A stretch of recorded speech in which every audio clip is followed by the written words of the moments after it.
Hello बच्चों, good morning.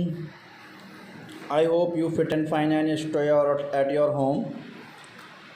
Now today we are discuss about that the sound of U words.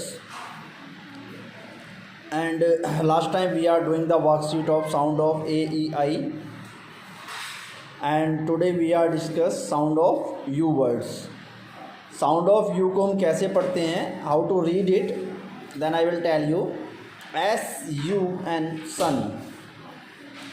D-U-G dug, H-U-T hut, R-U-N run, H-U-G hug, M-U-D mud, P-U-G pug, F-U-N fun. And these type of readings you will doing it, and write down also the U words, sound of U in between them. Okay. इसके बीच में जो हमने fill-ups भी करे हुए हैं उनमें भी आपको साउंड ऑफ यू को लिखना है एंड उसको रीड करना है।